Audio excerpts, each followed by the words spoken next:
Buenas tardes. ¿Listos para la palabra de Dios? Vamos a ver hoy a Elías de carne y hueso. ¿Me das un poco de monitor, por favor? Elías de carne y hueso. Y vamos a tomar nuestro versículo en Santiago 5:17.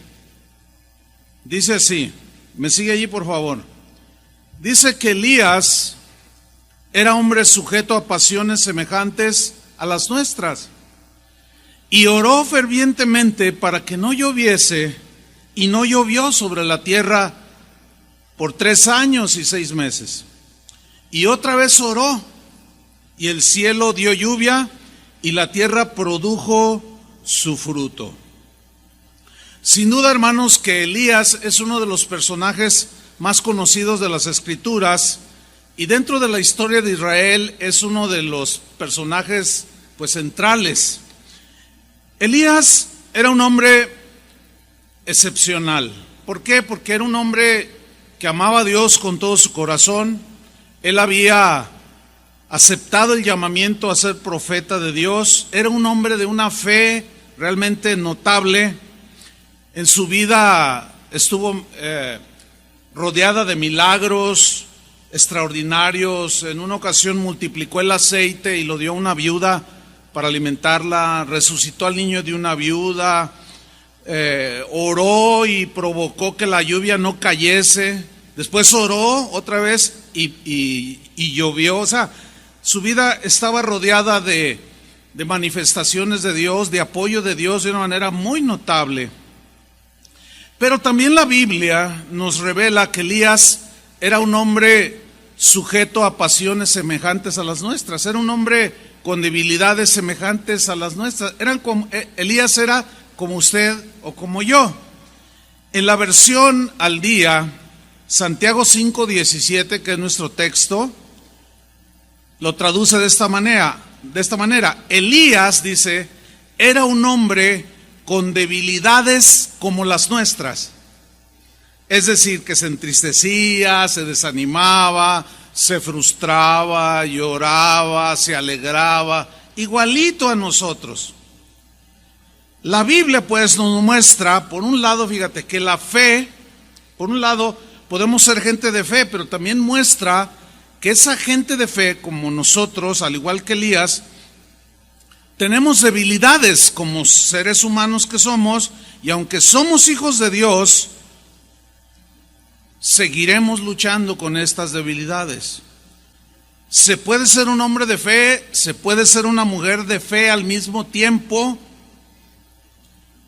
y al mismo tiempo tener sentimientos, tener debilidades muy humanas. Esas debilidades propias de todo ser humano estarán presentes aunque seamos gente de fe, aunque veamos por un lado manifestaciones tremendas de Dios, tengamos revelaciones de Dios, vamos a seguir teniendo sentimientos y debilidades propias del ser humano. Pero la pregunta pertinente es, ¿cómo es posible esto? ¿Cómo se puede ejercer la fe que mueve montañas por un lado y al mismo tiempo tener todos estos sentimientos que muchos son negativos, todas estas debilidades humanas con las cuales luchamos, nos afligen, en algunos casos nos atormentan? ¿Cómo? Bueno, la historia de Elías de carne y hueso nos va a dar luz, vamos a aprender de algunas lecciones para nuestras vidas cuando estudiamos a continuación a Elías de carne y hueso. ¿Listos? Muy bien. Vamos a recordar un poco acerca de la enseñanza que les di acerca de Jezabel. ¿Se acuerdan? Bien. Acab era el rey de Israel en ese tiempo. Su esposa era la malvada Jezabel. Ambos habían cometido una serie de injusticias y de abusos. Ellos despojaron a un hombre llamado Nabat de su heredad. Terminaron asesinándolo. Ahí no quedó la cosa. El rey Acab, como un rey escogido por Dios, adoptó de una manera grosera, puedo decirlo así, la idolatría de su malvada mujer que adoraba a los Baales, a los dioses falsos. Y este hombre dejó a un lado la palabra de Dios. Pero lo más terrible que hizo fue desviar al pueblo de Dios a la idolatría de su esposa. Acab había cometido uno de los pecados más graves, aun que el asesinato, que es la idolatría. La idolatría es uno de los pecados más ofensivos contra Dios. ¿Por qué? Le voy a explicar. Porque Dios merece el primer lugar en todo. Dios está aquí. Y acá abajo están tus seres queridos, tus amigos, las cosas que te gustan, tu hobby, a los que les gusta el fútbol, ¿verdad? Se nota. Entonces, Dios tiene el primer lugar, merece toda la atención, todo el reconocimiento, toda la adoración. Y cuando cualquiera de nosotros pone cualquier otra cosa que está de este lado, que acabo de mencionar, lo pone en el lugar de Dios porque le da más importancia que a Dios, eso es idolatría. Quitar a Dios del lugar que le corresponde para poner lo que a ti te gusta antes que a Dios. ¿Sí?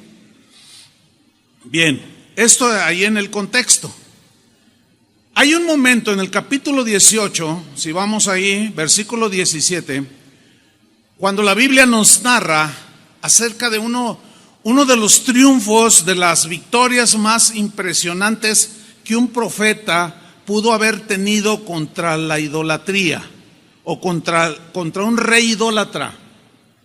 Dice, tuvo una victoria extraordinaria, y en el versículo 17 dice: cuando Acab vio a Elías que iba a hablar con él, a confrontarlo, le dijo a Acab a Elías: ¿eres tú el que turba a Israel? En la versión Palabra de Dios para Todos lo traduce así: ¿eres tú el que está causando problemas a Israel? En la versión en lenguaje actual traduce así: aquí está el causante de la desgracia de Israel.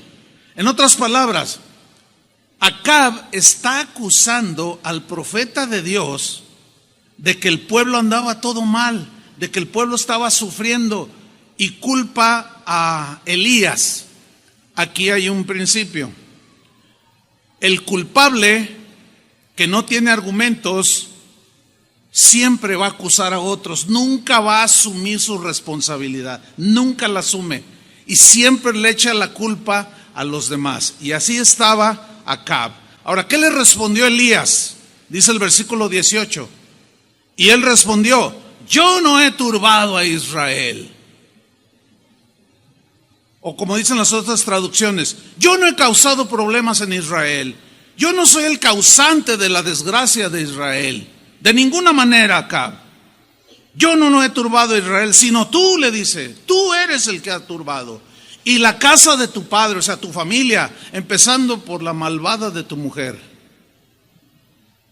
Ustedes son los que han causado los problemas en Israel.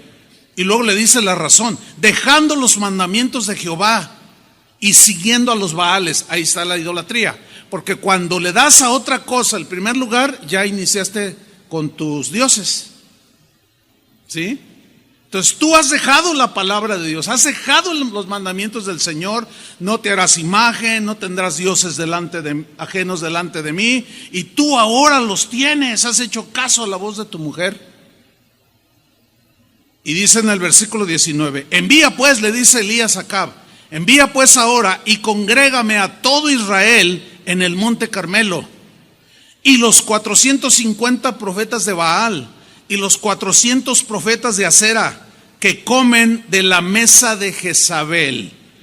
850 profetas sacerdotes que ministraban la idolatría a todo el pueblo de Israel eran dirigidos y gobernados por una mujer. ¿Ven el poder que ella tenía? Comían a la mesa, ella los mantenía, ella los manipulaba. Ellos hacían lo que esa malvada mujer quería y ellos le seguían. Los manipulaba igual que al marido. Versículo 20: entonces Acab haciendo caso al profeta, porque déjeme decirle, en Israel Dios estableció a tres ungidos. Uno era el sumo sacerdote. Él ministraba la adoración, el incienso y la palabra a todos los israelitas. Número 2, el rey. El rey también era ungido de Dios. El rey era encargado de aplicar todas las leyes civiles, judiciales, el gobierno, para que hubiera civilidad en medio del pueblo. Y el profeta era el encargado, era la voz de Dios, que era representado por el profeta. Era el que amonestaba al pueblo cuando éste se desviaba. Era el que traía la palabra de exhortación, de confrontación o de consuelo.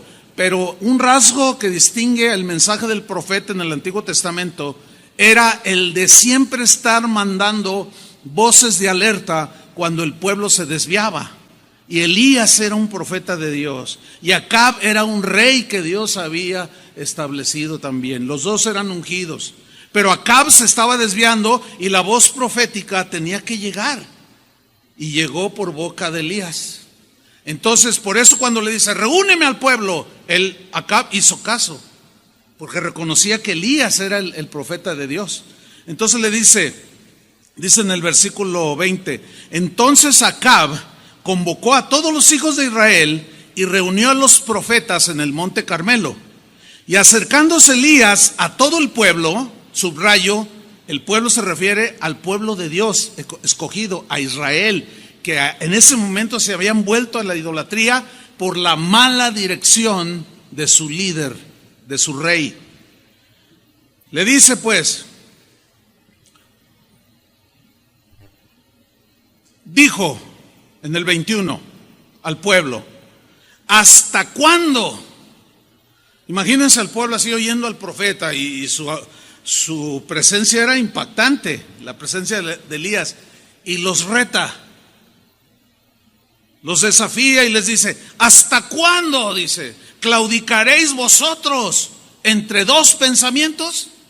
En la versión al día traduce esta parte del versículo así, ¿hasta cuándo vais a seguir indecisos? En la versión en lenguaje actual lo traduce así, ¿hasta cuándo saltarán de un pie a otro pie?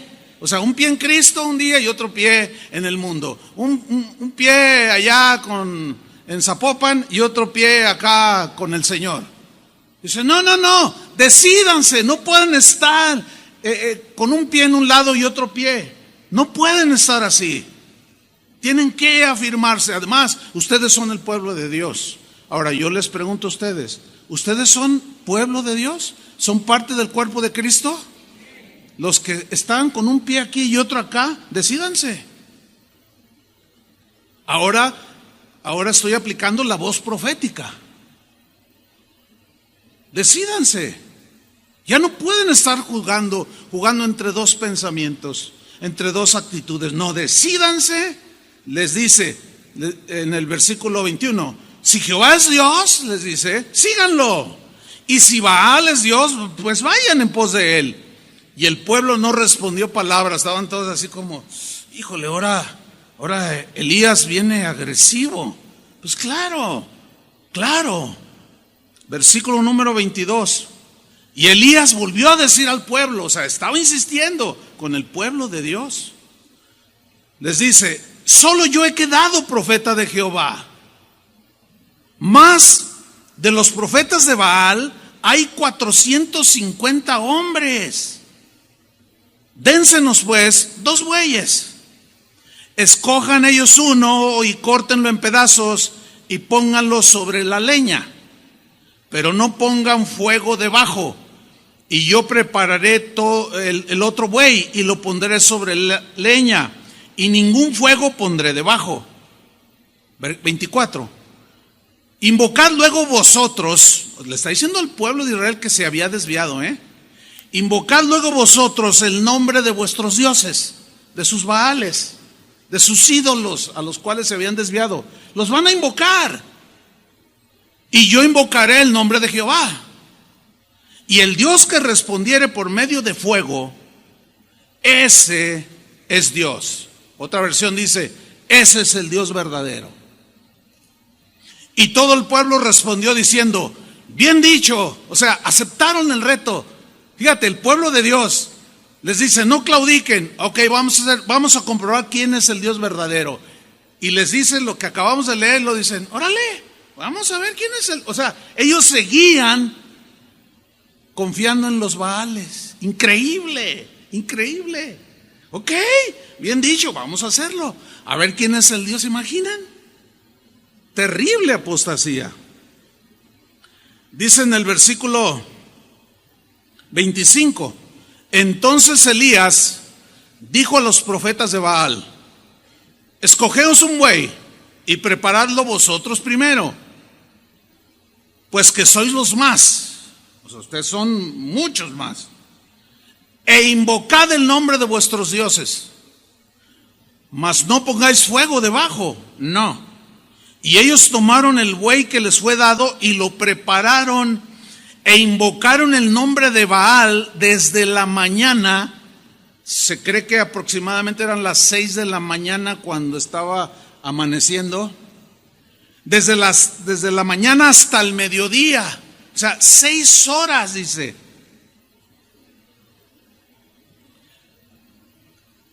¿Qué estaban haciendo?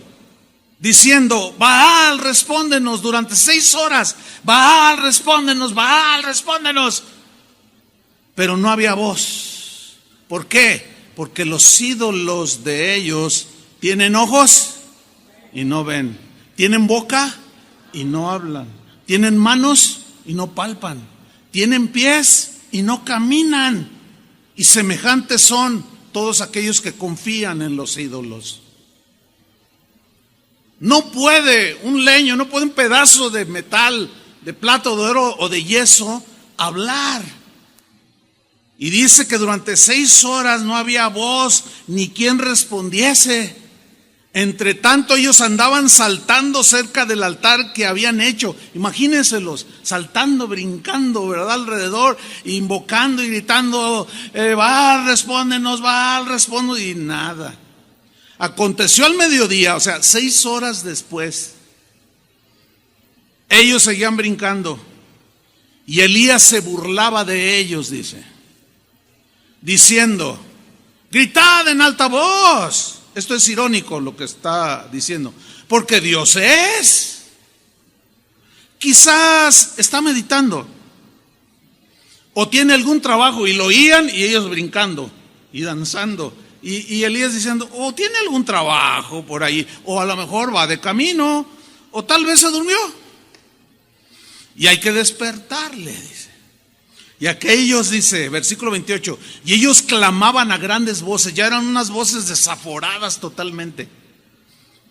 Y se sajaban con cuchillos el cuerpo, y con lancetas se picaban, conforme a su costumbre pagana totalmente, hasta chorrear sangre sobre ellos. ¿Se imagina qué imagen tan más grotesca de idolatría?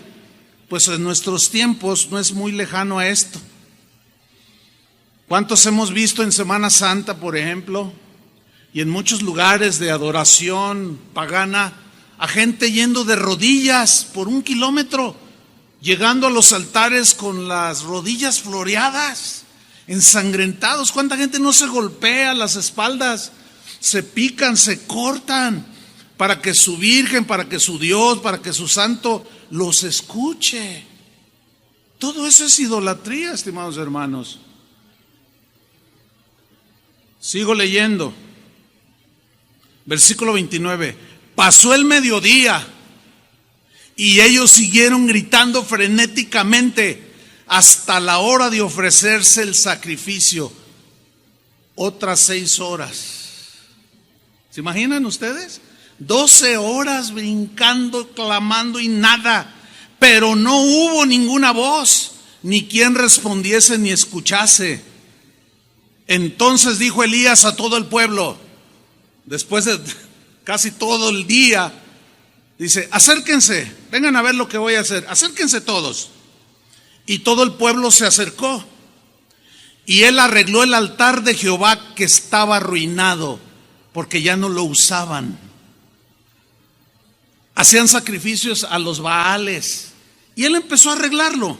Y tomando Elías 12 piedras, conforme al número de las tribus de los hijos de Jacob, al cual había sido dada palabra de Jehová, diciendo: Israel será tu nombre, edificó con las piedras un altar en el nombre de Jehová.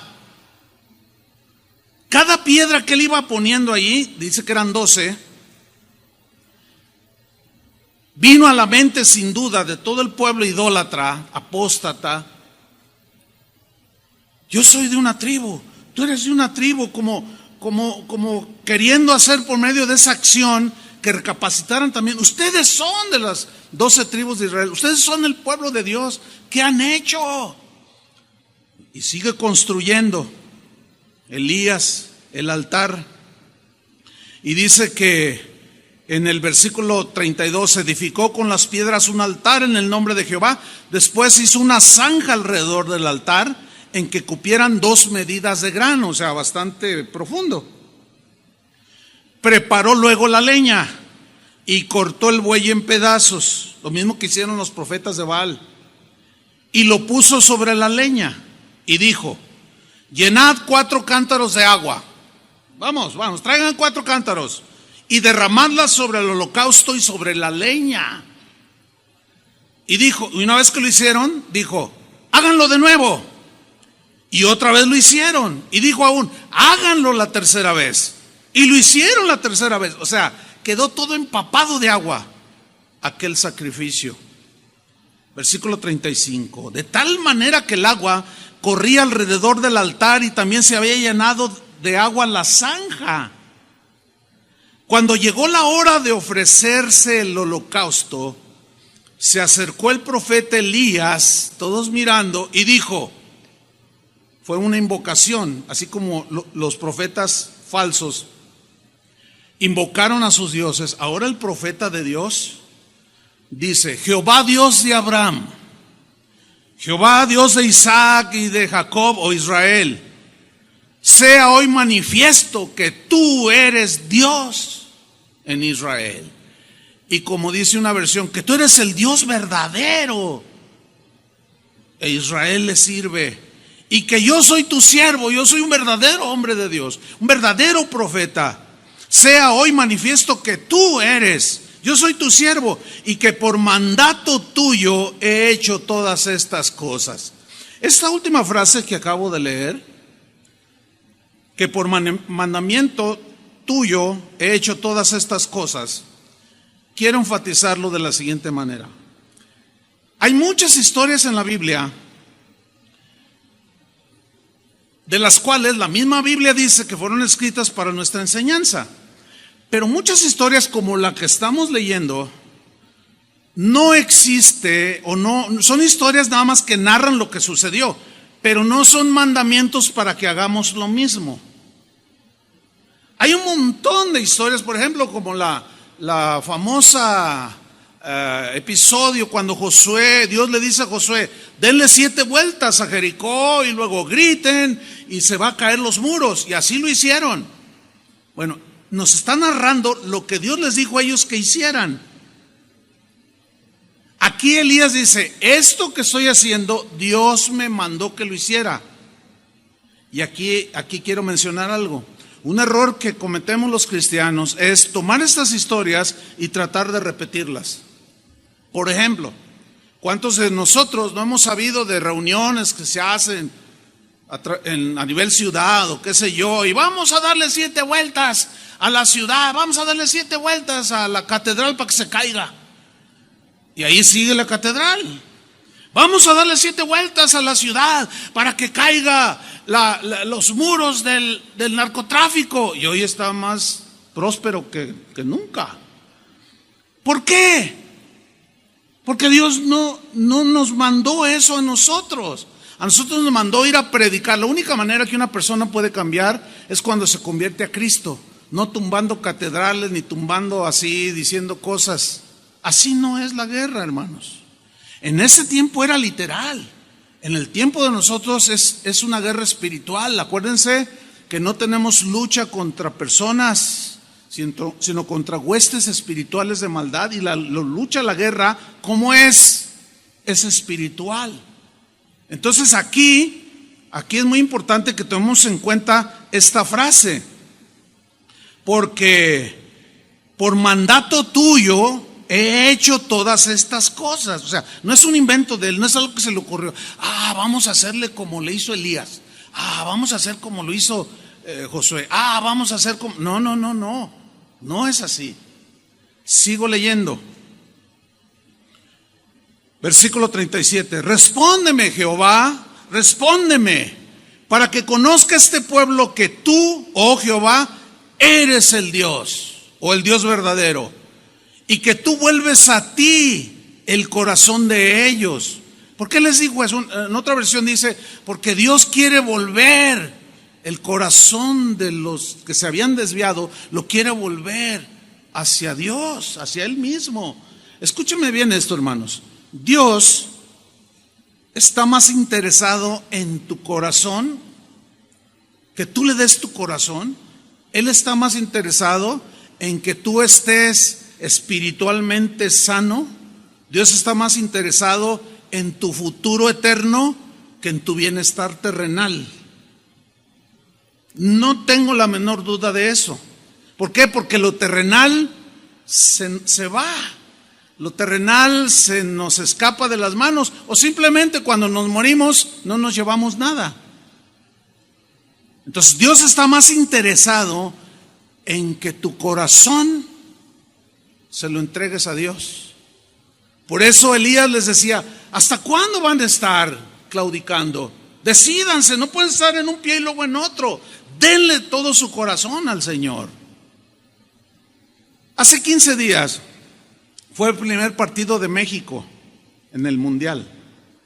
Hubo muchas cosas que se manifestaron hablando del pueblo cristiano. Literalmente hubo congregaciones, pastores que cada quien va a dar cuentas, que resulta que a la hora que jugó México, que fueron creo que las 10 de la mañana, en la mayoría de las iglesias en México es la hora de las reuniones.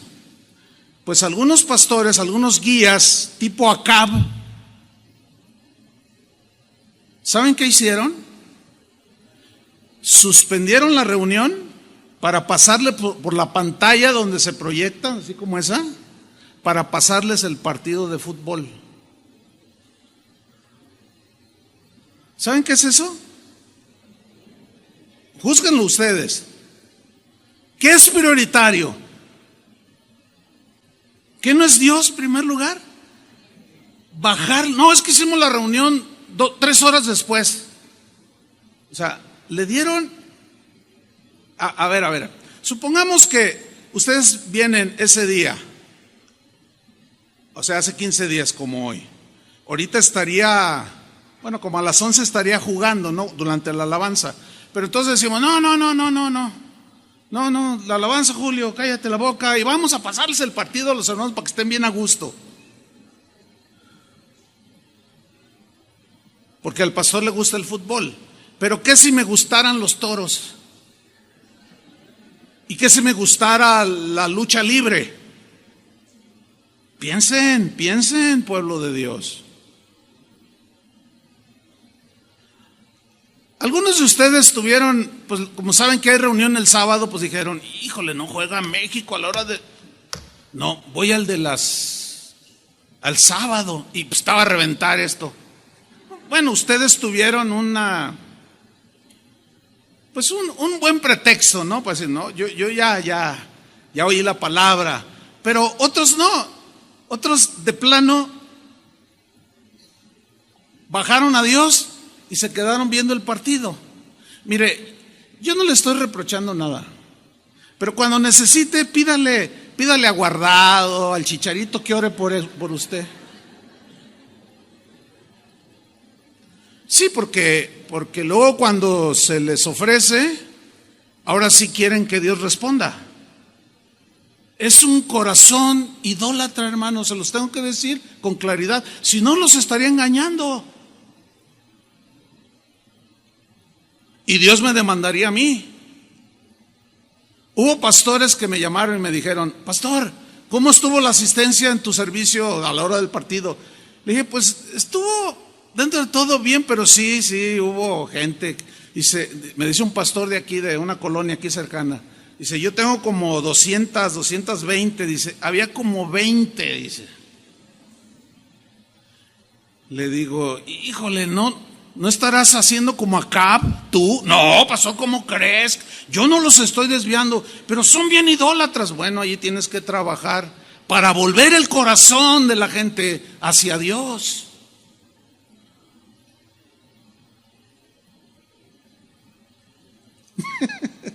Se quedaron como el pueblo sin decir palabra. Yo sé que algunos dicen: ay, qué exagerado, no pasa nada. No, así empezó Acab. No pasa nada, no pasa nada, no pasa nada, no pasa nada. Y siguen y se empiezan a desviar. Ese es el peligro. Tenemos que ser de una sola pieza, hermanos. No podemos tener un pie aquí y otro pie acá. Pero sigamos adelante. Ya no sé ni dónde me quedé. Él está invocando: respóndeme, oh Jehová, que tú eres el Dios, versículo 37, y que tú vuelves a ti el corazón de ellos. Versículo 38. Entonces dice: cayó fuego de Jehová como prueba de que el Dios verdadero era él, y consumió el holocausto, la leña que estaba mojada, las piedras y el polvo, y aún lamió el agua que estaba en la zanja. Mire el 39, viéndolo todo el pueblo, se postraron y dijeron: Jehová es el Dios, Jehová es el Dios. Pero déjame decirle una cosa, este versículo, ya cuando leemos todo el contexto como lo vamos a hacer, nos vamos a dar cuenta que fue pura emoción. Aquí parece como que se convirtieron. Así sucede lo mismo en este tiempo. Ven las maravillas de Dios, ven que Dios se manifiesta. ¡Ay, sí! No, yo vi que le creció la pierna. Tremendo el poder de Dios. Y luego al rato se van otra vez con Baal. Así estaban estos. Aunque se postraron, no eran genuinos. Pero aún así gritaron, convencidos pero no convertidos: Jehová es el Dios verdadero. 40. Entonces Elías les dijo: prended a los profetas de Baal para que no escape ninguno. Y ellos los prendieron y los llevó Elías al arroyo de Sison y ahí los degolló. Esta es una escena dura. Mire, déjeme tratar de explicarle brevemente. En aquellos tiempos, cuando el rey no aplicaba la ley, ¿se acuerda que la ley de Moisés decía que los adúlteros, al ser encontrados, debían de morir apedreados? El castigo era pena de muerte. La idolatría era pena de muerte. También en esos tiempos. En estos tiempos de la gracia ya no se obra así. Ahora se da un mensaje, pero ya no se obra de manera literal. Pero de manera espiritual, la Biblia dice en Colosenses: haced morir en vosotros lo terrenal, idolatría, avaricia, pasiones desordenadas. Y la frase haced morir lo terrenal en el griego es una frase que implica ahorca, ahoga, así, haced morir en vosotros lo terrenal. O sea, lo ahorcas, lo asfixias y lo matas. Matas las pasiones desordenadas, la avaricia, que es idolatría. Ya no es como en esos tiempos. No sé si me expliqué. Ahora es en sentido espiritual. Nuestra lucha contra la idolatría, nuestras pasiones que están anidadas en nuestro cuerpo. Dice el versículo 41: entonces Elías dijo a Acab: sube, come y bebe, porque una lluvia grande se oye. Porque Elías había orado y le dijo: Señor, trae juicio sobre tu pueblo, haz lo que en pasajes anteriores, que ellos reaccionen. Entonces Dios le dice, ora que no llueva. Y él oró y la lluvia se detuvo, lo que produjo hambruna en el pueblo. Por eso Acab le dice: tú eres el que turbas a Israel. No, yo no, eres tú, es por tu culpa, yo no tengo nada que ver aquí. Entonces le dice: mira, rey, sube y bebe porque una lluvia grande se oye. Y Acab subió a comer y a beber, y Elías subió a la cumbre del Carmelo, y postrándose en tierra, puso su rostro entre las rodillas. Estoy en el versículo 43. Y dijo a su criado: sube ahora y mira hacia el mar. Y él subió y miró y dijo: no hay nada. Y él volvió a decir: vuelve 7 veces. A la 7ª vez dijo: yo veo una pequeña nube como la palma de la mano de un hombre que sube del mar. Y él dijo: ve y dile a Acab, córrele, unce tu carro y desciende para que la lluvia no te ataje. Por eso Santiago dice que Elías era un hombre igual con debilidades como las nuestras, pero la oración eficaz del justo puede mucho. Y Elías oró para que no lloviese y no llovió, y oró para que lloviese y llovió, pero era igual que nosotros en debilidades. Se refería a este pasaje. Versículo 45: aconteció estando en esto que los cielos se oscurecieron con nubes y viento, y hubo una gran lluvia. Y subiendo Acab vino a Jezreel, y la mano de Jehová estuvo sobre Elías, el cual ciñó sus lomos y corrió delante de Acab hasta llegar a Jezreel. Este fue uno de los triunfos del profeta Elías, de las victorias más espectaculares que cualquier profeta haya vivido en los tiempos bíblicos. Pero a continuación entramos en la materia. Elías de carne y hueso. De cómo somos tan débiles. De que un momento estamos en la victoria con el ánimo acá arriba y Dios es poderoso y en el nombre de Jesús. Y en unas cuantas horas estamos derribados, desanimados, frustrados, heridos, sin aliento alguno, inseguros, llenos de temor. Ese es el problema en nosotros los humanos, y los cristianos no estamos exentos. Vamos pues a lo que sigue en el capítulo 19. Termina el 18, sigue el 19, versículo 1 y dice: Acab dio a Jezabel la nueva de todo lo que Elías había hecho y de cómo había matado a espada a todos los profetas. Miren, pongan atención, lean con atención. Le dio la nueva de todo, lo cual comprueba, o sea, le dio todo el informe a su esposa Jezabel, lo cual comprueba que la que realmente gobernaba y estaba detrás de todo, ¿quién era? La malvada Jezabel. Con punto y coma le dijo todo lo que Elías había hecho. Ayer alguien me mandó un meme. Todos saben lo que es un meme, ¿no? De esas fotos que traen así escritos. Y decía el meme, refiriéndose a las elecciones de hoy, y decía, estaban las fotos de los 4 candidatos y decía: tú puedes votar por cualquiera de esos para que te gobierne, pero en realidad la que te gobierna es tu mujer. ¡Qué ingenio! Y claro, solté la risa yo, ¿no? Pero aquí Jezabel estaba gobernando al rey. Ahora yo hago una aplicación en nuestro contexto. Varón, ¿quién gobierna en tu familia? ¿Tú o tu esposa? ¿Quién es la cabeza del hogar? ¿Tú o tu esposa? ¿Quién gobierna? ¿Quién dirige? ¿Quién guía? ¿Quién provee? ¿Quién da dirección? ¿Tú o tu esposa? ¿Se fijan cómo la palabra de Dios, aunque como en esta historia, es hace 3000 años de esto, casi, un poquito menos?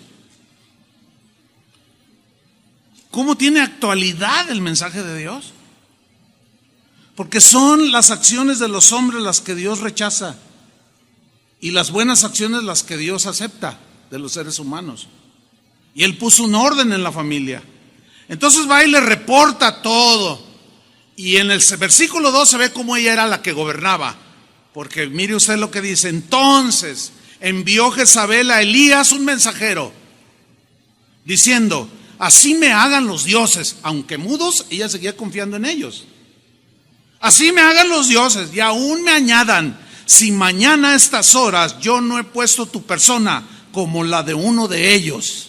¡Wow! O sea, llega acá: oye, fíjate, Jezabel, que pasó esto y esto. Ahorita va a ver. Y ella toma la iniciativa. A ver, tú ven para acá. Ve a decirle a ese Elías que mañana yo le corto el cuello. Ahora, unas horas antes él se había enfrentado a 850 profetas. Y Dios le dio la victoria. Y miren la reacción en el versículo 3. Viendo pues el peligro, se levantó y se fue. Una versión dice: se levantó y huyó para salvar su vida.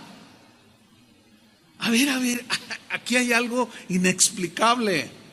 Él tuvo una victoria impresionante, espectacular. Dios había mostrado que él era el Dios verdadero, que Elías era el profeta, que Dios estaba con él. Y luego una señora lo espanta. Pues qué tan fea estaba. No era una mujer fea físicamente. Era una mujer hermosa. Pero en ella había un espíritu que es el que Dios odia. Un espíritu de control, de rechazo, tan así que imponía. Esa mujer, terrible mujer, de tal manera que a Elías le dio temor una señora. Increíble, ¿no? Así somos. Ahorita estamos acá arriba y lo...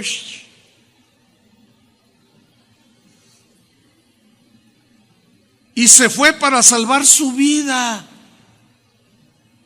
Y vino a Bérseba, que está en Judá, y dejó allí a su criado. Tú quédate, a ti que te den cuello, pero yo me voy. Más vale que digan: aquí corrió que aquí quedó. Ahí nos vemos. Dice el versículo 4. Y él se fue por el desierto un día de camino, y vino y se sentó debajo de un enebro, y deseando morirse. ¿Se da cuenta cómo Elías en su vida cae en un estado de depresión, de desánimo, de intranquilidad, de ansiedad? Y de su boca sale uno de los lamentos más desesperados que un ser humano puede hacer. Fíjese, yo quiero que usted trate de encuadrarlo bien. Una victoria tremenda, por un lado, y a las cuantas horas está todo desanimado, todo temeroso.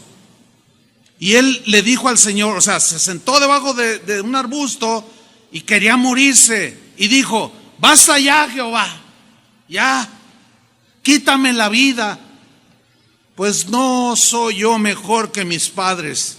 En ese lamento de Elías, él estaba dejando ver toda su debilidad. Hoy podemos sentirnos bien fuertes en el Señor. Les hago una pregunta: ¿alguna vez se ha sentido así? Yo sí. ¿Ustedes no? Si yo no hubiera dicho nada, no. Gloria a Dios, hay poder. Todas esas cosas. ¿Cómo está? Victoria, hermano. Y luego te volteas. No. La realidad de las cosas es que somos igualitos a Elías. Hoy Dios puede hacer un milagro tremendo en la familia y todos contentos, gozosos. Y al otro día estar bien tristes porque perdió México. Y uno dice: ¿por qué esas? No, es que México, yo quería que fuera campeón del mundo. O sea, así somos, de volubles. Pueden pasar cosas que hieren nuestro corazón, situaciones que nos dan intranquilidad, inseguridad, y luego nos bajan. Ahí es donde Dios quiere obrar para que nuestro carácter, nuestro corazón, nuestro ánimo se equilibre. Nunca se van a acabar las luchas, hermano, jamás. Pero sigamos con la historia, porque es muy ilustrador la vida de este hombre. Déjeme decirle algo sobre la expresión de él. Le dice, Señor, quítame la vida. Una versión dice, Señor, mátame.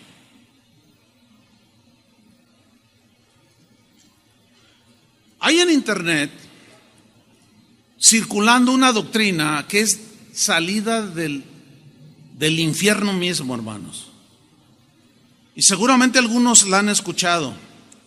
Algunos predicadores reconocidos están enseñando que si usted, siendo cristiano, y en un momento de desesperación, usted toma la decisión de suicidarse, tomar su vida en sus manos, no se preocupe, usted se va al cielo.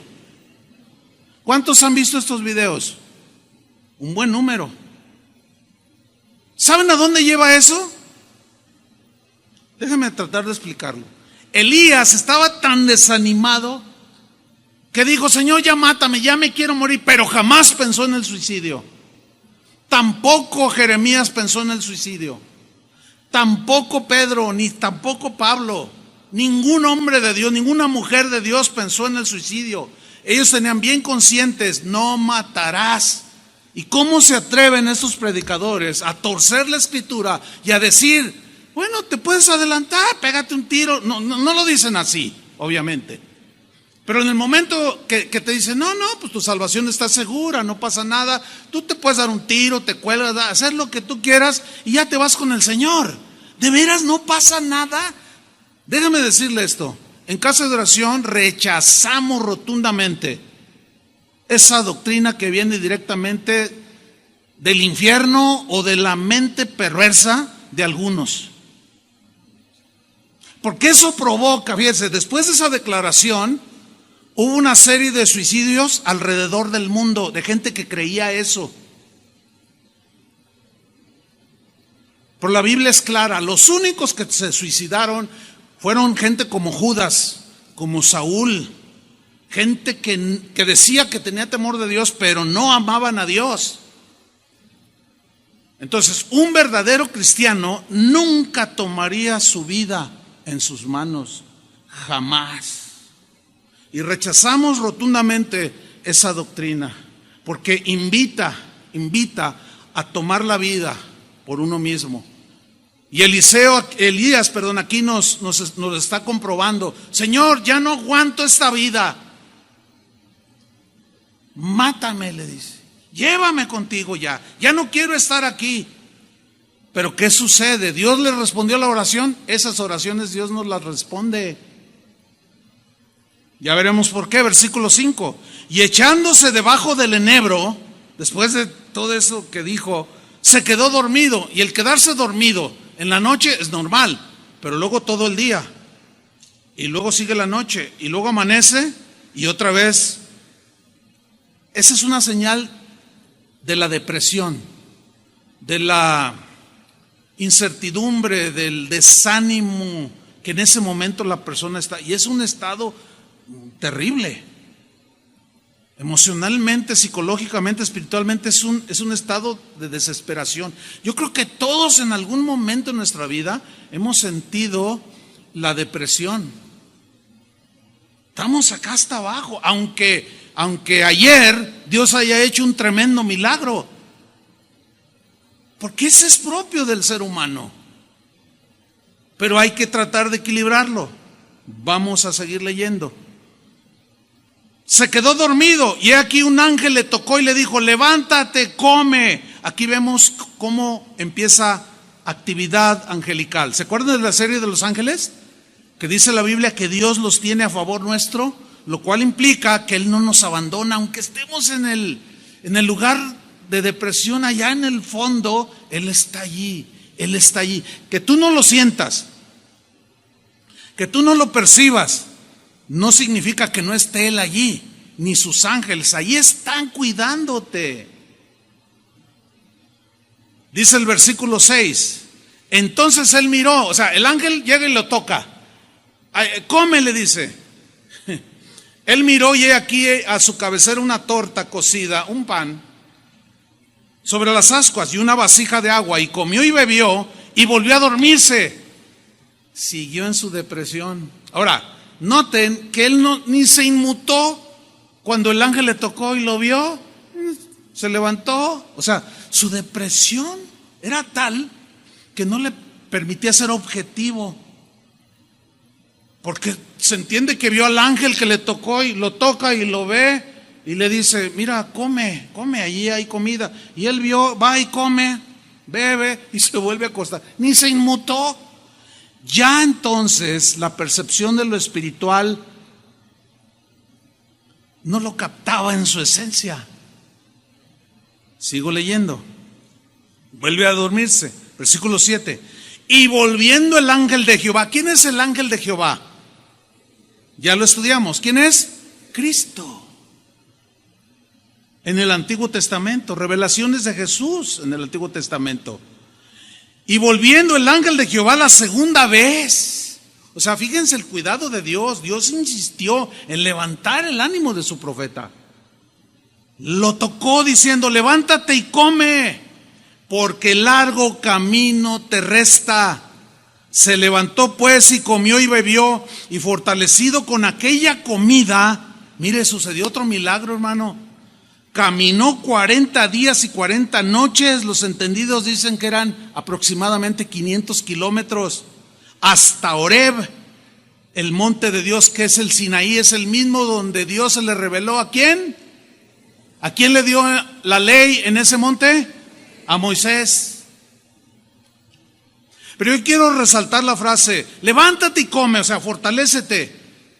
Quiero que te vayas al monte porque largo camino te resta. Déjame decirte, hermano, probablemente algunos, no todos, yo lo entiendo, estén en una situación semejante a la de Elías, o peor.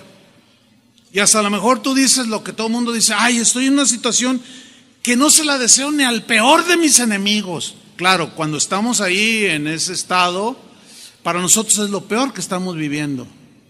Y muy probablemente haya gente aquí, haya padres de familia aquí, que estén ya tirando la toalla porque no pueden con el muchacho de 16 años.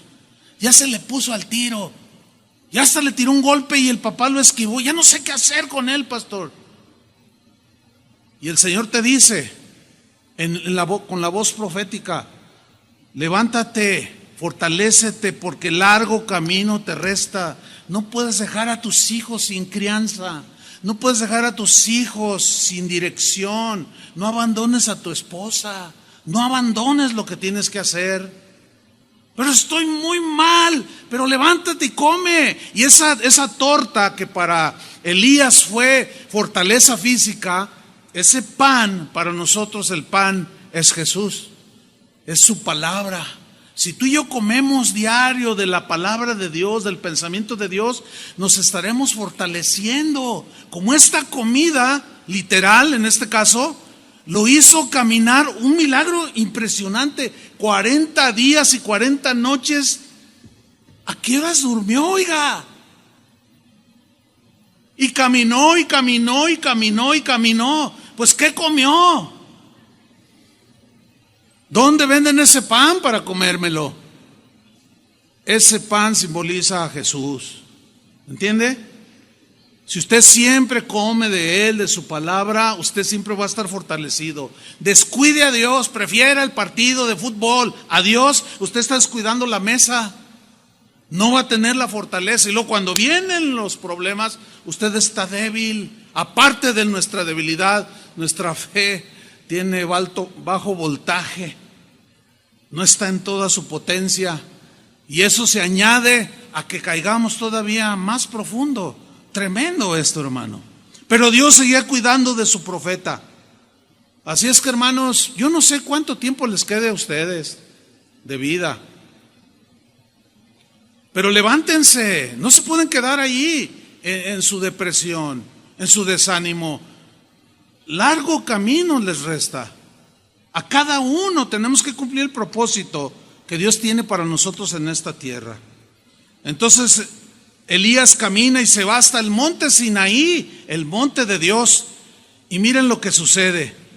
Otra vez experimenta milagro de fuerzas físicas, porque Dios da esfuerzo al cansado y da fuerzas y multiplica al que no tiene ningunas. Y los jóvenes flaquean y caen, pero los que esperan en el Señor, ¿qué? Tendrán nuevas fuerzas. Mira, hermano, en este mes, junio de 1982, hoy estamos en 1 de julio, pero el mes pasado, en 1982, inició Casa de Oración, hace 36 años ya, pues más de la mitad de mi vida. Déjeme decirle, hemos pasado muchas situaciones, pero aquí seguimos, ¿entiende? ¿Por qué? Porque Jesús ha sido nuestro pan, Jesús ha sido nuestra fortaleza, y hasta el día de hoy, el Señor ha estado con nosotros. El Señor nos ha sostenido, el Señor ha suplido, hemos visto maravillas sin número, pero aún así, todavía de cuando en cuando entramos en situaciones así. Y otra vez vuelve Elías a experimentar un milagro. Y mire lo que hace en el versículo 9.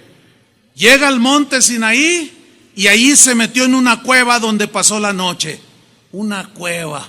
Mira, algunos eruditos dicen que es la cueva donde, según Éxodo capítulo 33 me parece, Moisés se metió en la hendidura de una peña. O sea, había una cueva, era una roca, y se metió allí en una cueva.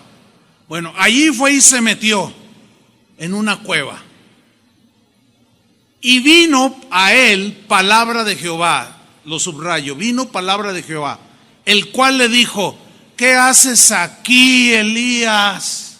Sígame con mucha atención, ¿eh? ¿Qué haces aquí, Elías? Y él respondió: Señor, es que he sentido un vivo celo por Jehová, del Dios de los ejércitos, porque los hijos de Israel han dejado tu pacto, se han olvidado de ti, te han abandonado, te han cambiado por los Baales. Eso es en síntesis lo que está diciendo. Han derribado tus altares, ya no hacen adoración a ti, y han matado a espada a tus profetas, le dice, y solo yo he quedado. Y luego dice: y me buscan para quitarme la vida. ¿Saben por qué se metió en la cueva? Seguía con su temor, seguía con su depresión. Miren, hermanos, en una ocasión, yo quizá he contado esto que voy a decir ahora una vez o dos veces, no sé si aquí o en algún lado, pero en una ocasión empezaron a entrar llamadas que quedaban grabadas. A veces era en vivo, la secretaria de ese entonces recibía las llamadas y eran amenazas de muerte. Decían cosas como: dígale a ese Chuy García que lo voy a matar, que se cuide. Pero la secretaria no decía nada y la notábamos nerviosa. Después, un día: oye, pues ¿qué tienes? ¿Qué te pasa? Es que los quieren matar, pastor. ¿A quién? Y nos enseña unas grabaciones, porque ella grabó. Y decían: dígale a ese Chuy Olivares que lo voy a matar. Dígale que se cuide y en el menor descuido lo voy a hacer pedazos. Y dígale a ese Chava Pardo y a ese Toño Ortiz. O sea, nos iban a desaparecer.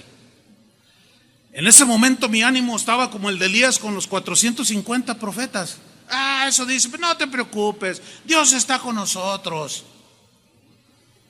Y cuando ya me fui a mi casa, cuando voy a salir por la puerta, tenía estacionado mi auto en la calle aquí, salgo y me paro y... Cinco. Inexplicable, hermano. Eso fue un lunes.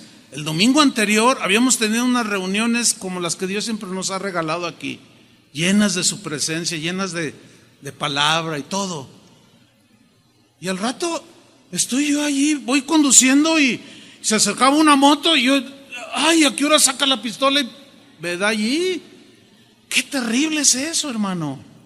Un hermano se enteró, no sé de qué manera se enteraría, y se acercó conmigo y me dijo: pastor, déjeme decirle algo. Mire, yo fui guardia presidencial. Ay, le digo: ¿de veras? Dice: sí, y estoy enterado de las amenazas que ustedes están teniendo. Dice: mire, a mí me instruyeron, me dijo, soldados israelíes, el ejército israelí vino y nos preparó para cuidar las espaldas de uno de los presidentes anteriores aquí en México. Y yo fui guarda presencial, yo me las sé de todas. Yo le descubro en 3 días, yo tengo tecnología para saber quién hizo esa llamada, de dónde salió y todo. Y yo le voy a dar instrucciones de cómo debe de cuidarse, yo lo voy a cuidar sus espaldas. Usted no se preocupe, pastor, pero va a tener que hacer así. Me dio un walkie-talkie, yo le voy dando dirección. Salimos el primer día y ahí voy yo delante. Y me dio instrucciones, mire, nunca agarre un solo carril, pásese así, ¿verdad? Siempre vaya viendo los espejos. Cuando se detenga en un alto, esté a la expectativa. Si ve que una moto, un auto se pone, se cierra, usted agáchese. Y yo, y ahí vamos el primer día. Y luego, ¿todo bien, pastor? ¿Todo bien? Digo, sí, Roger, cambio. ¿Me copias? Y ahí vamos hasta mi casa. Llego a mi casa y me paro en la esquina. Yo vivía a media cuadra. Y me paro y empiezo a ver por instrucciones de él. Y pues no había cosa extraña. Y ya me metí. Al otro día en la mañana ya estaba él allá en la esquina. Y se asomaba así, o sea, cuidándome. Y llego y ahí viene atrás de mí. Le dije, yo no te voy a pagar nada, ¿eh? Dice, no. Entonces yo tengo mi tiempo, yo tengo una empresa ahora de vigilancia. Por cierto, ese hermano ya murió, está con el Señor. Entonces, a los 3 días yo dije, no. O sea, me metí a la cueva, para que me entienda. Dije, no, este no es mi lugar. No. Y le dije, ¿sabes una cosa? No quiero que me sigas, no vamos a seguir ya ningún protocolo. Si me han de dar, pues que me den. Y si no es el tiempo de Dios, pues él yo no sé cómo le va a hacer. Pero Dios va a ser mi retaguardia. Dios es el que me va a proteger. Le dije, y ya no me sigas. Y le regresé todos sus artefactos. Bueno, aquí estoy. Se descubrió quién había enviado esas amenazas. El día de hoy esa persona está en una silla de ruedas. Así. Lo conocemos. ¿Quién fue? Nosotros no le deseamos ni un mal, pero Dios nos cuidó. Pero yo entré a la cueva, hermanos. Y el Señor, así como Elías, ¿qué haces aquí, Elías? Así me dijo a mí. Y le responde Elías en el versículo 10. He sentido un vivo celo por Jehová, Dios de los ejércitos, porque los hijos de Israel han dejado tu pacto, han derribado tus altares, han matado a tus profetas. Solo yo he quedado y me buscan para matarme. Sal fuera, le dijo, y ponte en el monte delante de Jehová. Y aquí Jehová pasaba, y un grande y poderoso viento que rompía los montes y quebraba las peñas delante de Jehová, pero Jehová no estaba en el viento. Y tras el viento un terremoto. O sea, le tembló allí a Elías, pero Jehová no estaba en el terremoto. Y tras el terremoto un fuego, pero Jehová no estaba en el fuego. ¿Se imaginan todo así, sacadísimo de onda? Así me sentía yo en esa ocasión. Y dice, y tras el fuego un silbo apacible y delicado. Dios le volvió a demostrar a Elías que estaba con él. Dios en el pasado se había manifestado en el viento, en el terremoto y el fuego con Moisés ahí en el mismo monte, con la zarza en medio del fuego que no se consumía, ¿se acuerdan? Y el monte temblaba, dice, porque Dios estaba allí. Pero aquí tiembla, sopla y hay fuego y Dios no estaba. Dios se estaba revelando a Elías de una manera distinta. Y Dios siempre se va a revelar a ti de una manera como Él quiere, distinta, no tiene que ser igual. Pero aquí hay un principio. A Elías se le reveló en un silbo apacible y delicado. Dios le estaba enseñando a su profeta que estaba al tanto de él, que debía aprender una lección, que después de la tormenta viene la calma. Pero no tienes que quedarte en esa cueva, Elías. Versículo 13, y cuando lo oyó Elías, ese silbo apacible, y discernió que allí estaba Dios, ahí miren cómo reaccionó, cubrió su rostro con su manto, y salió y se puso a la puerta de la cueva. O sea, sale de la cueva y se pone allí, a la puerta de la cueva. Y aquí vino a él una voz diciendo: ¿qué haces aquí, Elías?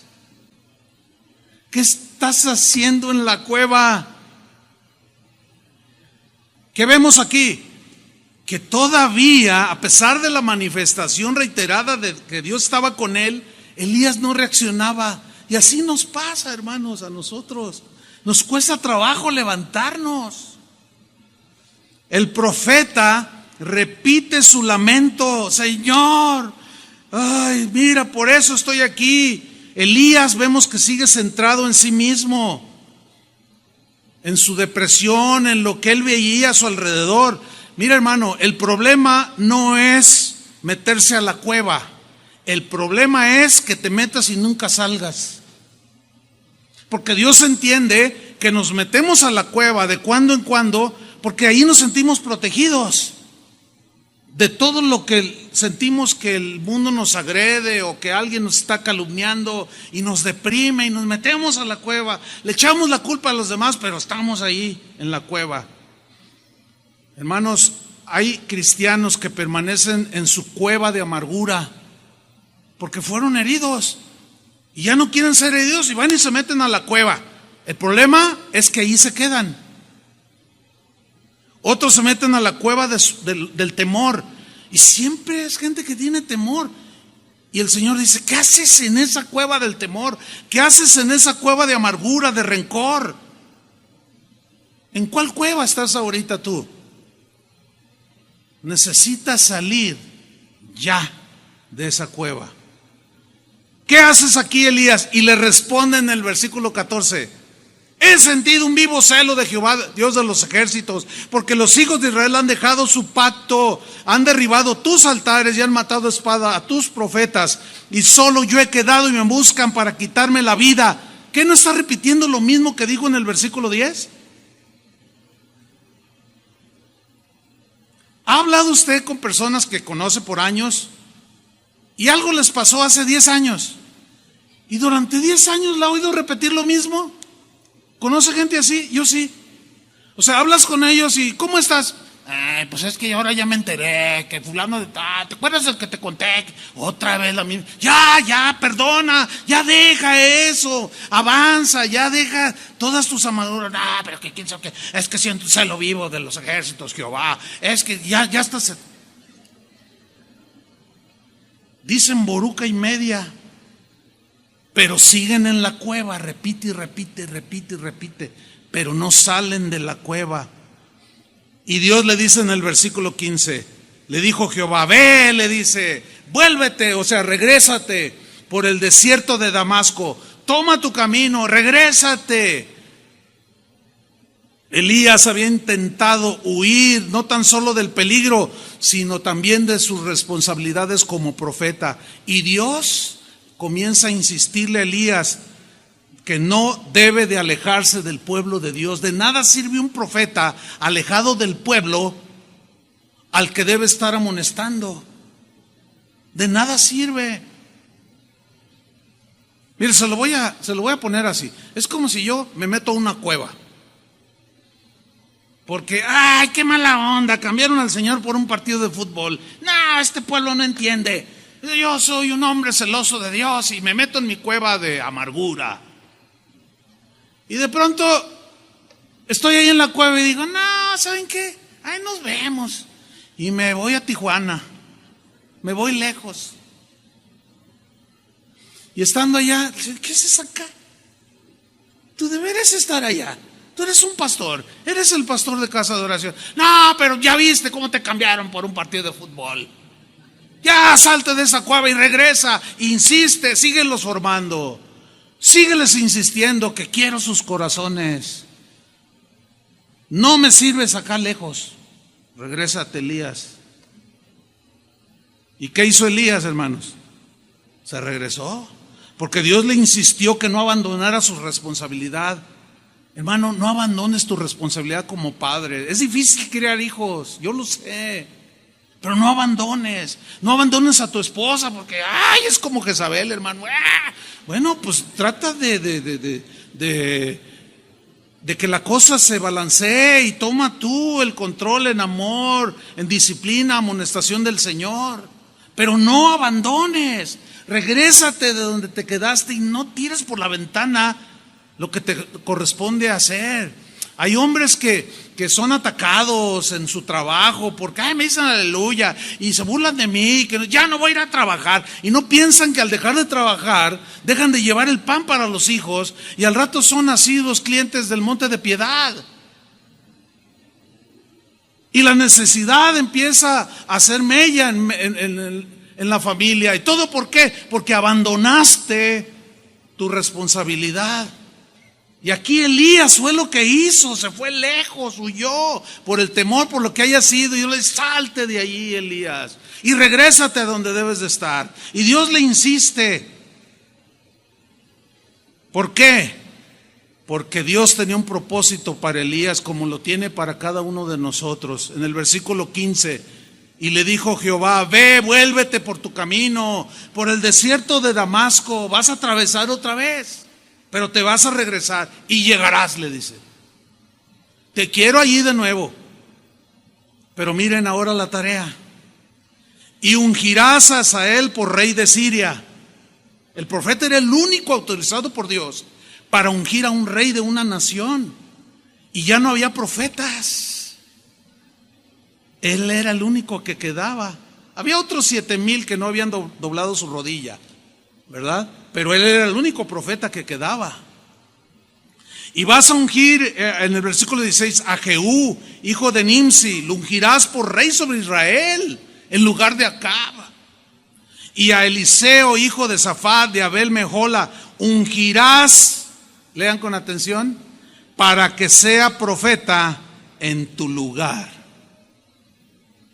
Elías debía terminar su misión en esta tierra. También nosotros, hermanos, debemos de terminarla. Pero no podemos quedarnos en la cueva, ¿entiende? Cuando yo entro a la cueva, siempre vienen a mi mente estas palabras: levántate porque te resta mucho camino por recorrer. Y esas palabras, como conozco la historia, pues sí, estoy ahí mediodía o un día ahí en la cueva. O todo así agüitado, por muchas razones. A veces me siento débil, pero luego ya viene la palabra del Señor y empieza la actividad angelical, porque Él tiene cuidado de nosotros. Y luego me empieza a hablarme, sal, ya toma tus cosas y haz lo que tienes que hacer. Y yo siento eso y empiezo a sentir otra vez ahorita tengo el ánimo hasta acá, pero mañana que pierda México no sé si me vuelvo a ir otra vez a la cueva. El problema es, a donde Dios nos quiere llevar, hermanos, es a un equilibrio. O sea, las debilidades siempre van a estar allí, pero tenemos que enfrentarlas en la fuerza de Dios, con la fe en Dios. Y cada vez que nos vayamos o nos metamos a la cueva, acuérdate que no puedes permanecer allí mucho tiempo. No puedes. Salte de la cueva. Elías debía terminar su ministerio. Pablo decía, he terminado la carrera, he guardado la fe. Yo quiero decir lo mismo. Una de mis oraciones continuas es: Señor, concédeme que el último día de mi vida yo te sea fiel a tu palabra, fiel a mi esposa, fiel al ministerio. Esa es una de mis oraciones más que otras. Yo le voy a decir algo. Yo rarísima vez, no me acuerdo la última vez que yo le pedí algo material a Dios. No me acuerdo. Él me lo ha dado todo. Y de manera así increíble. Pero yo sé que eso no es lo más importante. Para mí lo más importante es que Él avale nuestro ministerio, nos apoye, nos aliente. Y cuando nos metemos a la cueva, pues, porque así somos, débiles, salgamos y sigamos adelante. Amén, hermanos. Cierra sus ojos un momento. Sin duda, no salga nadie, todavía no terminamos. Les voy a agradecer para no distraer.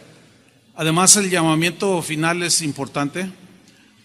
Pero entiendo perfectamente que es muy probable que algunos estén en una situación como la de Elías. Yo he estado es más, yo a veces he predicado estando en una cueva,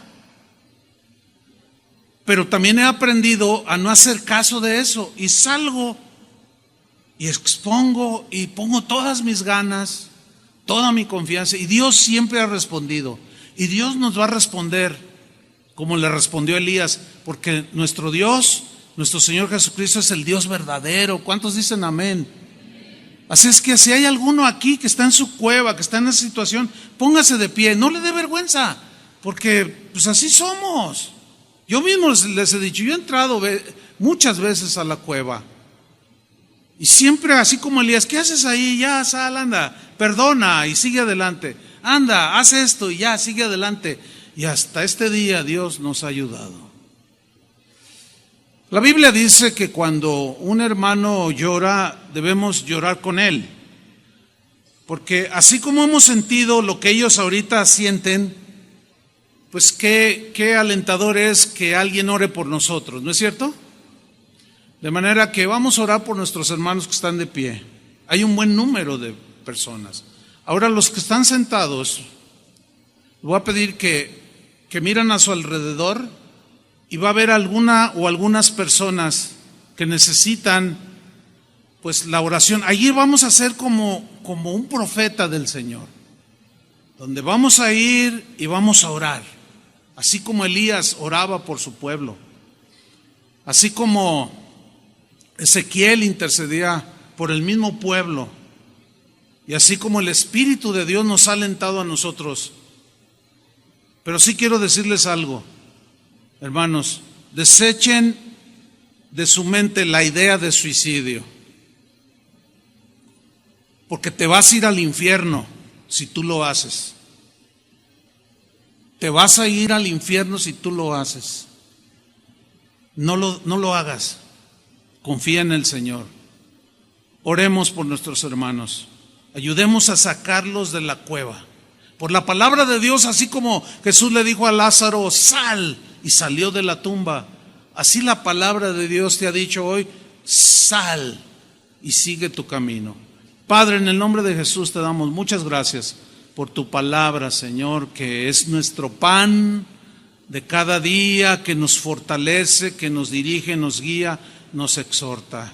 Gracias, Señor, porque tú a través de esta tu palabra nos muestras que a pesar de que Elías era un hombre de fe, con una fe tremenda, hechos poderosos, espectaculares, maravillosos, él seguía siendo un hombre de carne y hueso, que se equivocaba, que tenía sentimientos encontrados, se frustró, se desanimó, se desalentó, sintió miedo, y así nos pasa a nosotros también, Señor. Una señora me escribía, hermanos, me decía, pastor, siento que ofendí a Dios, Dios ya me desechó, porque yo estaba desanimada y ya no confiaba en Dios. Yo le dije, jamás, jamás. Elías estuvo así y Dios siempre lo cuidó. Dios siempre te ha cuidado, hermano. Dios siempre te ha cuidado, hermana. Dios lo que está haciendo es formando tu carácter, fortaleciéndolo, para que tú te levantes y ya no huyas de tus responsabilidades. Cumple con el propósito que Dios tiene para ti en esta tierra. En el nombre de Jesús, Padre, ponemos a nuestros hermanos en tus manos. Tú eres nuestra confianza, nuestro escudo, y como decía el salmista, bendice alma mía al Señor, se hablaba a sí mismo, y bendiga todo mi ser su santo nombre. Así ahora ustedes, hermanos, bendigan al Señor. Denle gracias y sálganse de ahí, sálganse y regresen a sus responsabilidades. Gracias, Señor, por tu victoria y tu fortaleza y por afirmar nuestras vidas. En el nombre de Jesús. Dele un abrazo a su hermano allí, aliéntelo con palabras y que Dios les bendiga a todos.